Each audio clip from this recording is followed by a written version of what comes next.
इस सीरीज में जानकारी लेंगे HTML के बारे में, HTML से जुड़े हुए उन सभी भागों के बारे में जिससे आप अपने वेब पेजेस को आसानी से क्रिएट कर सकते हैं। HTML अर्थात हाइपर टेक्स्ट मार्कअप लैंग्वेज सबसे ज़्यादा किसी लैंग्वेज का यदि वेब पेज में प्रयोग किया जाता है या जिसको सबसे पहले सीखा जाता है वेब पेजेस या वेब डिज़ाइनिंग के कोर्सेज के लिए, तो वो HTML ही है। इंटरनेट पे सबसे ज़्यादा वेब पेजेस HTML के द्वारा ही बनाए जाते हैं और इसको सबसे ज़्यादा प्रयोग किया जाता है। आइए अब हम इस सेशन में HTML के बारे में पूरी जानकारी लेते हैं। यदि आप HTML कोर्स को करना चाहते हैं तो उसके लिए कुछ प्री रिक्विजिट्स हैं, अर्थात कुछ ऐसी जानकारियां जो आपको पहले से होना ज़रूरी है HTML कोर्स को सही तरह से सीखने के लिए। इसमें इंटरनेट से जुड़ी हुई कुछ टर्मिनोलॉजीज़ के बारे में जानकारी होनी चाहिए आपको, किसी एक बेसिक टेक्स्ट एडिटर की जानकारी अच्छी तरह से होनी चाहिए। इसके अतिरिक्त आपको एक इंटरनेट ब्राउज़र के बारे में अच्छी जानकारी होनी चाहिए। इन सभी जानकारियों को आप हमारी एक इंटरनेट की सीरीज से प्राप्त कर सकते हैं। इंटरनेट ट्रेनिंग के नाम से आपके पास DVD में पहले से एक फोल्डर उपलब्ध है। इस फोल्डर में जाकर आप इंटरनेट की बेसिक्स ट्रेनिंग्स की जानकारी ले सकते हैं। यदि आपको इन सभी टर्मिनोलॉजीज़ की जानकारी पहले से है तो फिर आप इस इंटरनेट ट्रेनिंग के सेशन को स्किप भी कर सकते हैं। अर्थात यदि पहले से आपको इन सभी टर्मिनोलॉजीज़ की जानकारी है तो आप इंटरनेट से जुड़े हुए इस सेशन को स्किप कर सकते हैं और अगले सेशन पे अपना कोर्स शुरू कर सकते हैं। HTML प्रोग्राम्स को अच्छी तरह से समझने के लिए हमने पहले ही HTML की सभी एक्सरसाइजेस को इस DVD के अंदर दे दिया है। उन सभी HTML प्रोग्राम्स को देखने के लिए आपकी DVD में HTML प्रोग्राम्स के नाम से फोल्डर है, आप उसको डबल क्लिक करें। आपके पास यहाँ काफ़ी सारी फाइल्स अवेलेबल हो जाएंगी। जिस फाइल को आप देखना चाहते हैं, मान लीजिए first.html को आप देखना चाहते हैं, आप डबल क्लिक करें तो ये ब्राउज़र में आपके पास ओपन हो जाएगी। यहाँ से मैं इस ब्राउज़र को क्लोज़ कर देता हूँ। आप चाहें तो राइट क्लिक करके एडिट विद नोटपैड++ या ओपन विद, जिस तरह का आपके पास सॉफ्टवेयर है टेक्स्ट एडिटर, उससे खोलकर आप उस पर्टिकुलर प्रोग्राम की कोडिंग को भी देख सकते हैं। आप आसानी से इन सभी प्रोग्राम एक्सरसाइजेस का प्रयोग करके HTML के सभी चैप्टर्स को आसानी से सीख सकते हैं। What is HTML? HTML क्या है? बेसिकली HTML एक ऐसी लैंग्वेज है जिसके द्वारा वेब पेजेस को बनाया जाता है। HTML का पूरा नाम है hyper text markup language. HTML markup language अर्थात टैग से बनी हुई एक भाषा है जिससे हम अपनी जानकारी को वेब पेजेस पे दे सकते हैं, वेब पेजेस पे शो कर सकते हैं या डिस्प्ले कर सकते हैं। HTML में बहुत सारे टैग्स रहते हैं जिनके द्वारा हम अपनी उन जानकारियों को जिनको हम वेब पेजेस पे देना चाहते हैं उनको टैग्स के जरिए शो कर सकते हैं। जैसे कि यदि आप राइट हैंड साइड इस बॉक्स में देखें तो काफ़ी सारे टैग्स के एग्जाम्पल हैं। जैसे HTML फाइल को खोलने या बंद करने के लिए कुछ इस तरह का टैग आपको चाहिए HTML के नाम से। इसी तरह से यदि आप किसी पिक्चर को वेब पेज में लगाना चाहते हैं तो इमेज टैग का प्रयोग कर सकते हैं। इसी तरह से कुछ हेडिंग प्रयोग करना चाहते हैं तो H1। तो अलग अलग कार्यों के लिए अलग अलग टैग्स पहले से अवेलेबल है HTML में।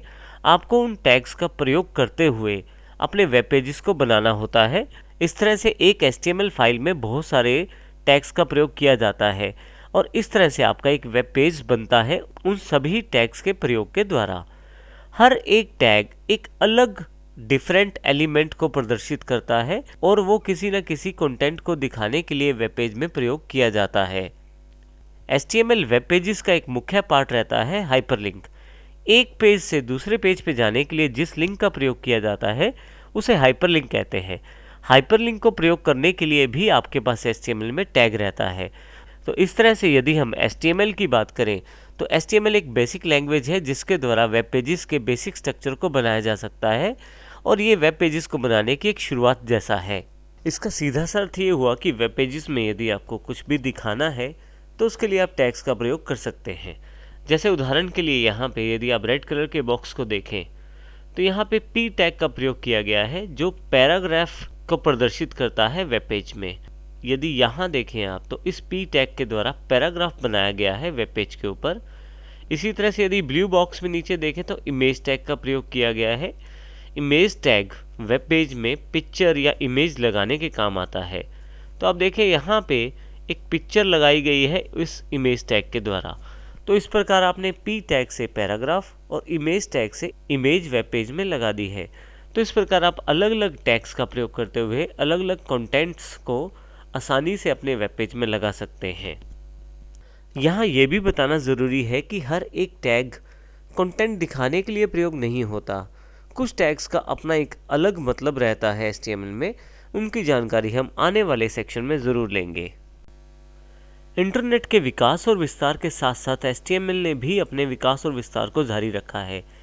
HTML की हिस्ट्री से हम काफ़ी सारी चीज़ों को समझ सकते हैं। यदि हम HTML वर्जन्स की बात करें तो HTML 1 सबसे पहला वर्जन अवेलेबल हुआ जो 1991 के आसपास उपलब्ध हुआ। HTML 2 काफ़ी सुधारों के साथ 1995 में, HTML 3 1997 में, HTML 4 1999 में, HTML 5 जो है 2008 में उपलब्ध हुआ है। आजकल हम HTML 5 का ही प्रयोग कर रहे हैं और HTML 5 के द्वारा ही आजकल वेब पेजेस बनाए जाते हैं। HTML 5 में काफ़ी सारे एडवांस टैग्स शामिल कर लिए गए हैं जो कि पहले वर्जन में उपलब्ध नहीं है। लेकिन HTML के विस्तार के साथ साथ ये समझना ज़रूरी है कि ब्राउज़र का विकास भी हुआ है, अर्थात पिछले कुछ वर्षों में ब्राउज़र ने भी अपने आप को उन्नत किया है। जैसे आप यदि यहाँ देखें तो इंटरनेट ब्राउज़र के कुछ वर्जन्स दिए गए हैं, जो सबसे पहला वर्जन 1995 में लॉन्च हुआ है। तो इसी तरह से 2015 में इंटरनेट एक्सप्लोरर का 11वां वर्जन भी उपलब्ध हो गया है। और अभी हाल के पिछले वर्ष में माइक्रोसॉफ्ट द्वारा माइक्रोसॉफ्ट एज का बिल्कुल एक नया ब्राउज़र बहुत सारी नई फैसिलिटियों के साथ भी लॉन्च किया गया है, जो कि विंडोज़ 10 में शामिल किया गया है। और यदि हम यहाँ इंटरनेट की दुनिया में देखें तो इंटरनेट एक्सप्लोरर के साथ साथ काफ़ी सारे और ब्राउज़र्स भी उपलब्ध हुए हैं, जिनमें मुख्य हैं Netscape navigator, Google Chrome, Mozilla Firefox और ओपेरा ब्राउज़र। तो HTML के विकास के साथ साथ ब्राउज़र्स ने भी अपने काफ़ी सारे वर्जन पेश किए हैं, जिनमें काफ़ी सारी चीज़ें नई जुड़ी हैं, जैसे कि एक्सटेंशन जैसी काफ़ी सारी नई एडवांस चीज़ें भी उसमें उपलब्ध हैं। ब्राउज़र्स काफ़ी सारी कंपनियों के अलग अलग प्रोडक्ट हैं और HTML की कंपैटिबिलिटी को ध्यान में रखकर बनाए गए हैं। जैसे ही कोई नया ब्राउज़र बाज़ार में लॉन्च होता है तो उसमें HTML के नए वर्जन्स को ध्यान में रखते हुए काफ़ी सारी चीज़ें शामिल की जाती हैं। यहाँ पे एक मुख्य बात और है, वो है डिवाइसेस का विकास। यदि हम देखें तो आज से लगभग 20 साल पहले हम लोग ब्लैक एंड वाइट कंप्यूटर्स पे काम करते थे, परंतु आज की डेट पे हमारे पास कलर्ड कंप्यूटर्स हैं, टैबलेट्स हैं, मोबाइल्स हैं, लैपटॉप्स हैं, और वो भी अलग अलग स्क्रीन रेजोल्यूशंस के साथ। जैसे कि यहाँ नीचे दी गई पिक्चर में एक मोबाइल है जिसमें छोटी सी स्क्रीन है, जबकि टैबलेट PC में स्क्रीन बिल्कुल अलग है। इसी तरह से डेस्कटॉप भी काफ़ी सारी स्क्रीन पे उपलब्ध है और लैपटॉप भी। तो इसका अर्थ ये हुआ कि आज की डेट में यदि आपको वेबसाइट का वेब पेज बनाना है तो आपको इन सभी चीज़ों का ध्यान रखना पड़ेगा, जैसे कि आप HTML का कौन सा वर्जन प्रयोग करते हैं, आप कौन से ब्राउज़र को ध्यान में रखकर वेब पेज बनाना चाहते हैं, या सभी ब्राउज़र की कंपैटिबिलिटी को ध्यान में रखकर बनाना चाहते हैं, आप कौन सी डिवाइस की किस रेजोल्यूशन को टारगेट करना चाहते हैं, या आप सभी डिवाइसेस के अनुसार कुछ ऐसा बनाना चाहते हैं कि डिवाइस के अनुसार ही आपके वेब पेज का साइज़ भी बदल जाए, जिसे हम वेब पेज की दुनिया में रिस्पॉन्सिव वेबसाइट्स कहते हैं। अर्थात जैसे आपके कंप्यूटर या मोबाइल की स्क्रीन है, उसी तरह का वेब पेज आपकी स्क्रीन पे उपलब्ध हो जाता है। यदि स्क्रीन बड़ी है तो वेब पेजेस के कंटेंट बड़े बड़े दिखाई देते हैं और उस स्क्रीन पे आसानी से कवर करते हैं। और इसी तरह से यदि उसी वेब पेज को आप छोटी स्क्रीन जैसे कि मोबाइल या टैबलेट की स्क्रीन पे देख रहे हैं तो कोडिंग के अनुसार उस स्क्रीन के अनुसार कंटेंट को दिखाया जाता है। तो इसका अर्थ ये हुआ कि आज की डेट में हमें यदि कोई वेब पेज बनाना है तो इन सभी पक्षों का ध्यान रखना पड़ेगा कि हमें किस प्रकार का ब्राउज़र, किस प्रकार की स्क्रीन और कौन से वर्जन्स का HTML प्रयोग करना है। जैसा कि हमने पिछले सेशन में जानकारी दी, HTML को HTML टैग्स की सहायता से बनाया जाता है, अर्थात HTML लैंग्वेजेस में सबसे इम्पोर्टेंट HTML टैग्स रहते हैं। तो आइए सबसे पहले हम HTML टैग्स को डिस्क्रिप्टिव अर्थात पूरी तरह से जानकारी लेते हैं। HTML वेब पेज को बनाने के लिए हमें HTML टैग्स की आवश्यकता होती है। तो HTML टैग्स जो है वो बेसिक बिल्डिंग ब्लॉक्स हैं जिनको मिलाकर हम अपने वेब पेज को बना सकते हैं। यहाँ पे ये बताना ज़रूरी है कि ये सभी टैग्स बेसिक एलिमेंट्स हैं जिनको मिलाकर आप अपना वेब पेज बना सकते हैं। HTML लैंग्वेज में बहुत सारे टैग्स अवेलेबल हैं और ये मुख्यतः पेयर्स में अवेलेबल है। पेयर्स का अर्थ ये है कि मुख्यतः ये 2 प्रकार से प्रयोग किए जाते हैं। पहला टैग ओपन टैग होता है, जबकि दूसरा टैग जो है वो क्लोजिंग टैग कहलाता है और 2 टैग मिलकर एक पेयर बनाते हैं। पर HTML में कुछ एक्सेप्शंस भी रहती हैं, कुछ टैग्स अकेले भी प्रयोग किए जाते हैं। HTML टैग्स केस इनसेंसिटिव होते हैं, अर्थात आप HTML टैग्स को बड़े अक्षरों या छोटे अक्षरों किसी तरीके से भी लिख सकते हैं, परंतु उनका प्रभाव वेब पेज पे एक जैसा ही रहता है। अर्थात आप चाहे बड़े अक्षरों में अपने HTML टैग को लिखें या छोटे अक्षरों में, दोनों का जो कंटेंट डिस्प्ले है वो एक जैसा ही होगा। वेब पेज पे इसका कोई भी प्रभाव नहीं पड़ेगा। इसी तरह से यदि हम सार रूप में कहें तो इंटरनेट पे काफ़ी सारी डिवाइसेस हैं। यदि उन डिवाइसेस पे आप कोई जानकारी दिखाना चाहते हैं तो सबसे अच्छा माध्यम है वेब पेज, और वेब पेज को बनाने के लिए जो लैंग्वेज है वो HTML ही है। यहाँ पे यदि देखें नीचे की तरफ हमारे पास काफ़ी सारे टैग्स के एग्जाम्पल दिए गए हैं, जैसे HTML, image, body, H1, P, B और HR।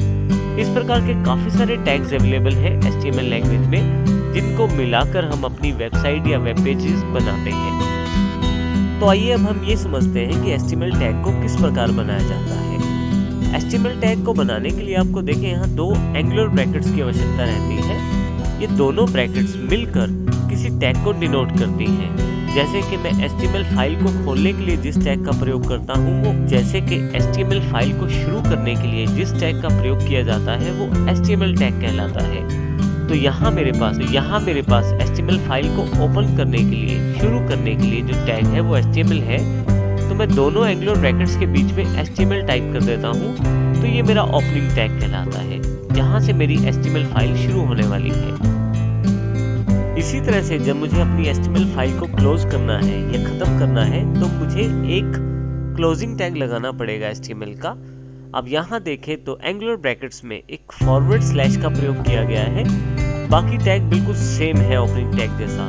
इस फॉरवर्ड स्लैश का अर्थ ये है कि हमारा ये टैग क्लोजिंग टैग के रूप में प्रयोग किया जाएगा, और जहाँ पे ये टैग आ जाएगा उसके पश्चात तो वहाँ पे हमारी HTML फाइल जो है वो क्लोज हो जाएगी। जैसा कि मैंने पहले जानकारी दी, काफ़ी सारे टैग्स अवेलेबल हैं हमारे पास HTML में। किसी भी टैग को बनाने के लिए आपको इन एंगुलर ब्रैकेट्स का प्रयोग करना ज़रूरी रहता है। जैसे कि यहाँ नीचे दिए गए उदाहरण में HTML टैग को प्रयोग करने के लिए एंगुलर ब्रैकेट्स का प्रयोग किया गया है और बीच में HTML लिख दिया गया है। इसी तरह से यदि आपको इमेज टैग का प्रयोग करना है किसी पिक्चर को अपने वेब पेज में लगाने के लिए, तो IMG टैग को प्रयोग किया जाता है। अपने वेब पेज के कंटेंट को दिखाने के लिए बॉडी टैग का प्रयोग किया जाता है। यदि आप हेडर प्रयोग करना चाहते हैं तो H1, इसी तरह से पैराग्राफ के लिए P, किसी टेक्स्ट को बोल्ड दिखाना चाहते हैं तो B, और यदि आप कोई हॉरिजॉन्टल लाइन लगाना चाहते हैं तो HR टैग का प्रयोग कर सकते हैं। तो इसका अर्थ ये हुआ कि काफ़ी सारे टैग्स हैं हमारे पास HTML में। एंगुलर ब्रैकेट्स का प्रयोग करते हुए हम आसानी से अपने टैग्स को डिनोट कर सकते हैं। काफ़ी सारे टैग ऐसे हैं जो ओपन और क्लोजिंग कॉम्बिनेशन में आते हैं, परंतु काफ़ी सारे टैग ऐसे भी हैं जो विदाउट क्लोजिंग टैग भी प्रयोग किए जाते हैं, जैसे कि उदाहरण के लिए HR टैग। तो मुख्यतः HTML टैग्स की जानकारी के साथ ही हम अपने वेब पेज की शुरुआत कर सकते हैं।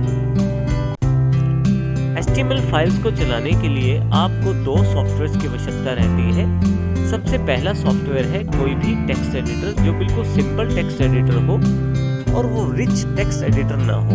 इसका अर्थ ये हुआ कि वो माइक्रोसॉफ्ट वर्ड नहीं है, आपको बेसिक टेक्स्ट एडिटर की रिक्वायरमेंट है, जैसे कि नोटपैड। माइक्रोसॉफ्ट विंडोज़ द्वारा नोटपैड टेक्स्ट एडिटर बिल्कुल सिंपल टेक्स्ट एडिटर पहले से ही विंडोज़ में शामिल रहता है, और ये सभी तरह की विंडोज़ में पहले से ही शामिल है। आप अपनी HTML फाइल की कोडिंग को नोटपैड में टाइप करके सेव कर सकते हैं।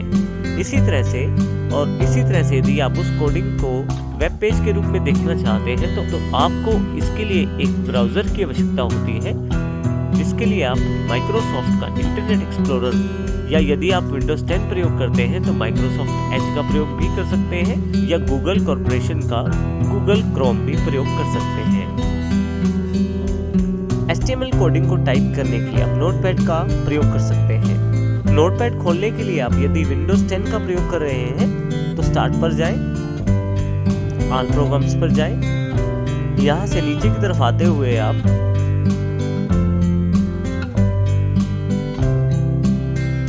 विंडोज एक्सेसरीज को क्लिक करें और यहाँ पे आपके पास नोटपैड ऐप अवेलेबल हो जाएगा।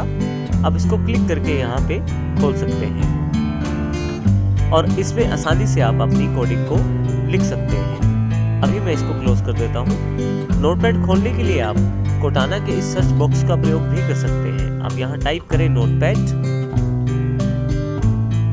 आप देखेंगे ऊपर आपके पास सजेशन अवेलेबल है नोटपैड के रूप में डेस्कटॉप ऐप। आप इसे क्लिक करके यहाँ पे खोल लें और यहाँ पे आप अपनी कोडिंग को टाइप कर सकते हैं।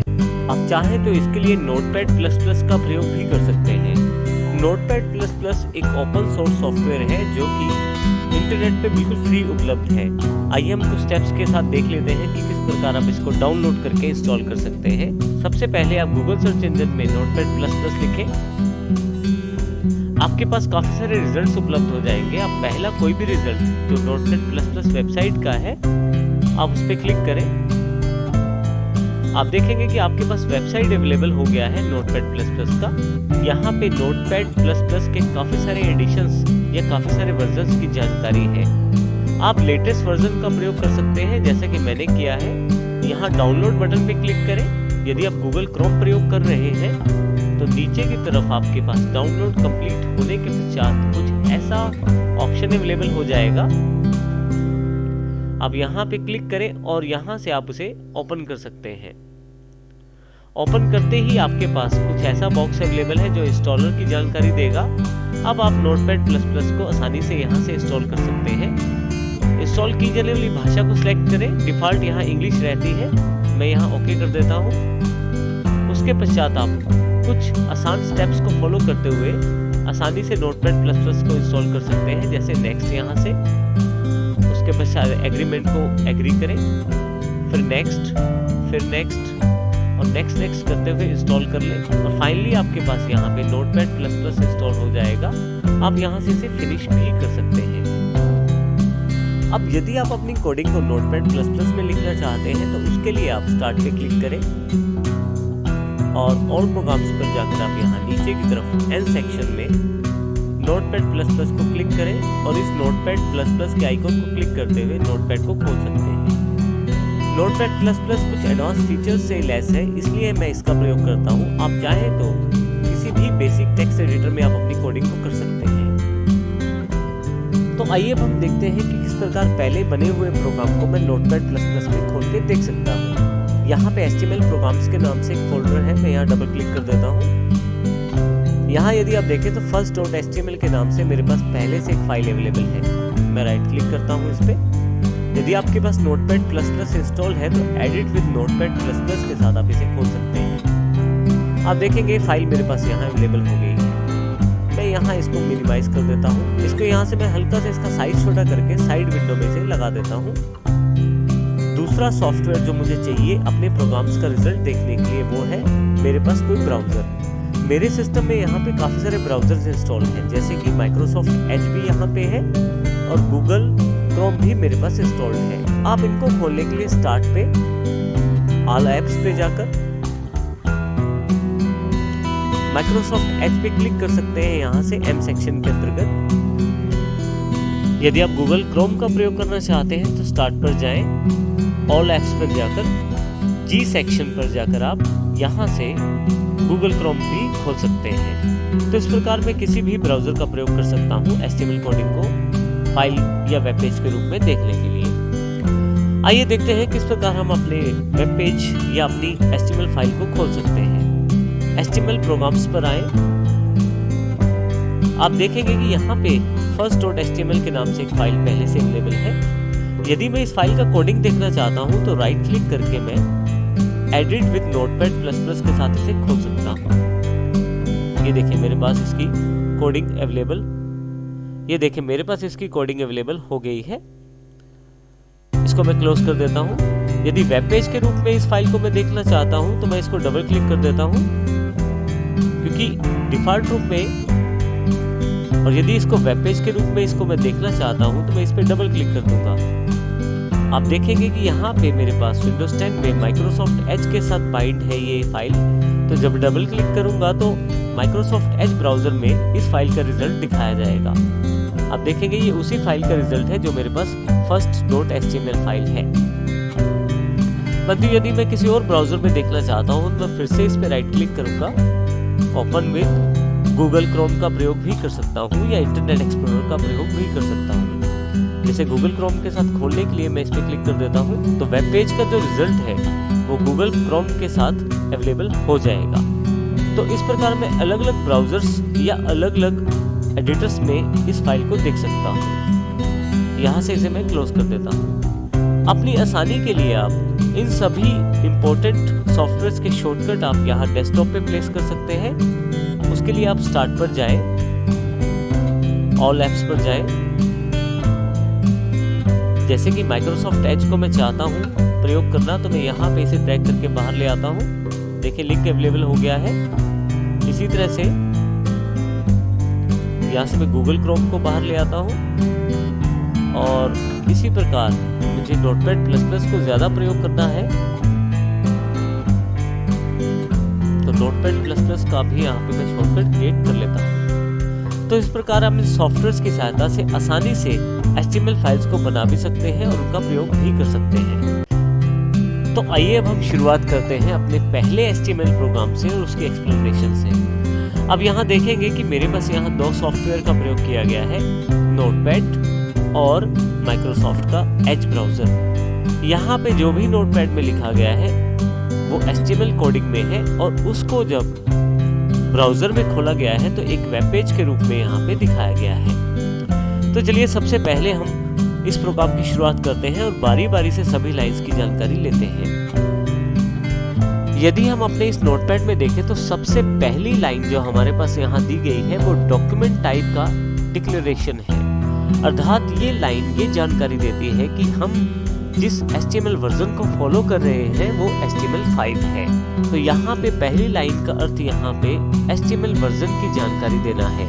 जब हम HTML4 का प्रयोग करते थे तो हम कुछ इस तरह नीचे दी गई डिक्लेरेशन का प्रयोग करते थे, परंतु HTML5 में हमें केवल इतनी ही लाइन लिखनी है, डॉक्यूमेंट टाइप HTML। यहाँ पे ये जानना जरूरी है कि ये किसी तरह का टैग नहीं है, ये केवल आपके वेब पेज को या आपके ब्राउजर को जानकारी देने से रिलेटेड है कि हम जिस HTML वर्जन का प्रयोग कर रहे हैं वो HTML5 है और उसी के टैग्स के अनुसार जानकारी को वेब पेज के रूप में दिखाया जाए।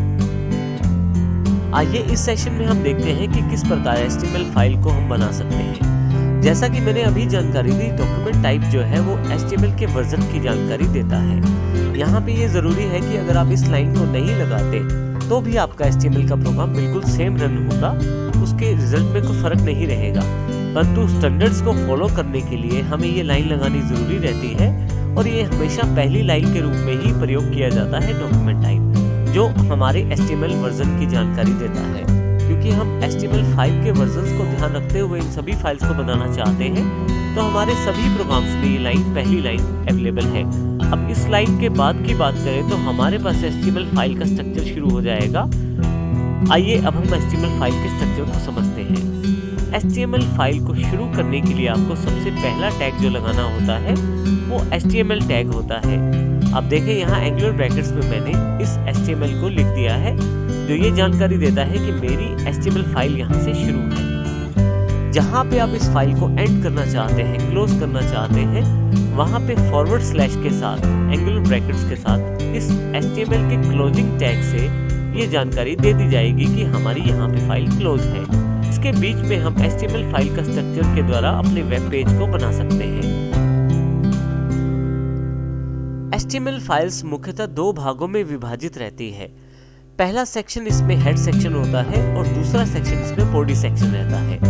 तो आइए सबसे पहले हम हेड सेक्शन की जानकारी लेते हैं। हेड सेक्शन को बनाने के लिए आपको हेड टैग का प्रयोग करना पड़ता है। यहाँ पे एंगुलर ब्रैकेट्स में हेड टैग को दिया गया है और यहाँ से आपका हेड सेक्शन शुरू हो जाता है और यहाँ पे नीचे की तरफ फॉरवर्ड स्लैश के साथ जहाँ पे मैं हेड टैग को क्लोज करता हूँ वहां तक आपका हेड सेक्शन जारी रहता है।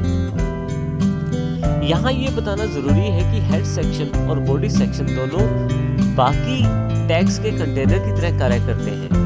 अर्थात हेड सेक्शन में कुछ टैग्स लगाए जाते हैं जो इम्पोर्टेंट रहते हैं, उसी तरह से बॉडी सेक्शन में भी कुछ टैग्स को लगाया जाता है जो फाइल के लिए इम्पोर्टेंट रहते हैं या वेब पेजेस में इम्पोर्टेंट रहते हैं। तो आइए सबसे पहले हेड सेक्शन की जानकारी लेते हैं। जैसा कि मैंने जानकारी दी, हेड सेक्शन आप यहाँ ओपनिंग टैग से शुरू कर सकते हैं और क्लोजिंग टैग से ख़त्म कर सकते हैं। हेड टैग में हम लोग काफ़ी सारे इंपॉर्टेंट टैग्स का प्रयोग करते हैं। इनमें कुछ इंपॉर्टेंट टैग्स की जानकारी यहाँ पे दी गई है, जैसे कि टाइटल टैग का प्रयोग हम वेब पेज के टाइटल को दिखाने के लिए करते हैं। वेब पेज में लेफ्ट साइड ऊपर की तरफ जो टाइटल दिखाया जाता है उसको आप टाइटल टैग से दिखा सकते हैं। टाइटल टैग को हम हेड सेक्शन में ही प्लेस करते हैं। इसी तरह से यदि आप CSS की कोई स्टाइल शीट कोडिंग लगाना चाहते हैं तो उसके लिए भी हम हेड सेक्शन का प्रयोग करते हैं। CSS का मुख्य प्रयोग पोजीशनिंग और फॉर्मेटिंग के लिए किया जाता है और हेड सेक्शन में CSS टैग्स को इंक्लूड किया जाता है। इसी तरह से यदि आप किसी प्रकार की प्रोग्रामिंग स्क्रिप्टिंग का प्रयोग करना चाहते हैं तो उसके लिए भी आप हेड सेक्शन का प्रयोग कर सकते हैं। स्क्रिप्ट्स में मुख्यतः जावास्क्रिप्ट, VB स्क्रिप्ट या PHP स्क्रिप्ट का प्रयोग किया जा सकता है।